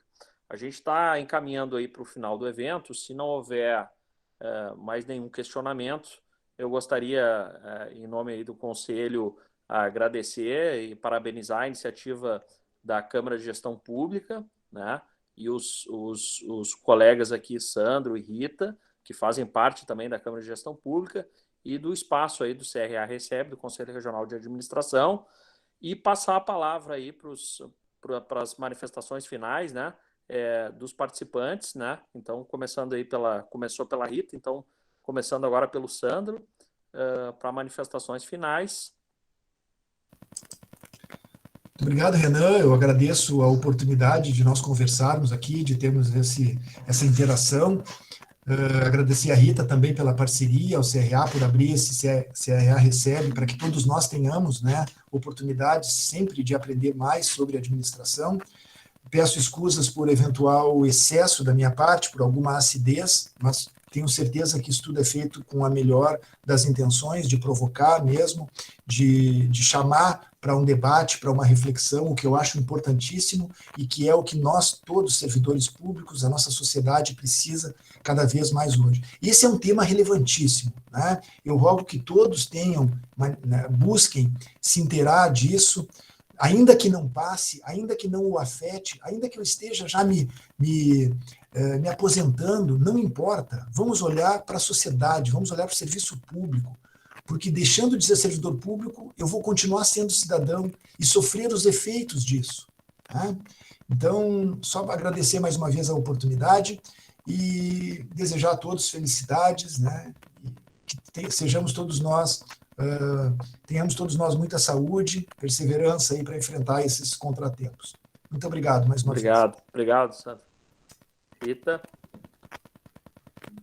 Obrigada, Renan, pela condução, né, do trabalho de hoje, né, obrigada, Sandro Berg, por dividir, né, a gente é um apaixonado pela gestão pública, pela administração, né, e claro que a gente às vezes pode, digamos assim, não vou dizer que se passou, Sandro, mas a gente acaba, digamos, sendo cutucado e cutucando também, né, digamos que essa é a palavra, assim, e acho que é o calor do momento, até porque são questões que afligem não só os servidores públicos, como a gente destacou, mas a estrutura, né, estruturante, né, tu falaste muito bem quando tu abordasse essa questão, né, a reforma administrativa, ela é a reforma do Estado, é a base de como nós vamos prestar um serviço para o cidadão. Nós, servidores, temos essa preocupação de garantir um melhor serviço à sociedade, mas para isso a gente precisa exatamente ter uma reforma que discuta pontos que a gente considera que modernizem o Estado, que valorizem boas práticas de boas governança, mas que também se dispam, né, como tu bem colocou, dos preconceitos que ela foi concebida. A que está aí hoje, infelizmente, ela foi galgada em vários preconceitos e que não conhece a pessoa, por óbvio, né, de gestão pública. Com certeza, é uma pessoa que não é da área pública, que não tem esse histórico, esses conceitos bem sedimentados, né, e a gente sabe que não é porque é bom ou ruim, porque é público ou privado, pode ser bom ambos, desde que tenham pilares, né, estruturantes, que façam e que deem uma situação para que tu possa fazer uma boa política na área pública, do setor público, ou uma boa política de prestação para o cidadão e uma boa estrutura na área privada. Se a gente conseguir separar o que é governança pública, conseguir usar os conceitos da ciência da administração e esses conceitos que tu bem abordaste, que se dispõem de situações que foram trazidas. O tema é grande, é apaixonante, então também peço desculpas se me passei. Agradeço também ao Júlio, ao Carlos também da Câmara, aos colegas de Câmara de Gestão Pública, ao nosso Conselho de Administração, né, na presença, né, repressão do João, porque é bem importante a gente trazer, nós da administração, né, esse assunto que é um assunto dos momentos. Ele, de novo, não é um assunto que interessa só ao servidor ou só ao administrador, interessa a toda a sociedade. A gente sabe que não esgotou, né, Sandro, mas a gente tentou trazer, na medida do possível, de forma de debate, e com a bela condução do Renan, alguns pontos que a gente entende como mais críticos e mais preocupantes. Não vai se esgotar, a gente tem muito o que falar, né? Eu já acho que tinha que ter outra live, mas espero que a gente tenha conseguido passar um pouco de algumas questões que nós estamos acompanhando, né, Sandro? E a gente sabe que, modéstia, a gente tem que reconhecer que não vai esgotar todos os assuntos numa live, numa palestra ou um debate de 2 horas, porque é uma forma de mudar toda a forma de conceber o Estado, né? Isso é importante a sociedade estar acompanhando. E os servidores públicos também essa discussão, e os administradores em especial, acho que o teu chamamento foi bem importante. Os administradores têm que ver também essas ameaças como oportunidade de melhorias na gestão pública. Com isso eu encerro minhas palavras, porque senão eu me empolgo também, vou ficar falando a noite inteira aqui. Obrigada. Obrigado, Rita. Se o conselheiro João Alberto estiver presente, quiser fazer um fechamento, não sei se ainda está acompanhando a reunião. Acho que ele não está mais, Renan. Acho que não está mais. Então, eu aqui encerro a transmissão e agradeço mais uma vez aí o tempo, a disponibilidade aqui dos colegas Sandro e Rita, e agradecer a participação aí dos mais de 45, 50 participantes que a gente teve online aqui, e lembrando que vai ficar disponível a gravação depois no YouTube, né? Acho que o link vai ficar lá pelo site do CRA. Agradecer a participação de todos, desejar uma boa noite e agradecer e ficar disponível aqui, eventualmente, se alguém tiver alguma questão que queira endereçar aí para os participantes, para a gente fazer posterior, também ficar disponível aí o e-mail do CRA, para que a gente possa fazer essa troca e, quem sabe, aí no futuro, tá apresentando mais uma edição do CRA Recebe. Boa noite a todos, obrigado mais uma vez e até a próxima.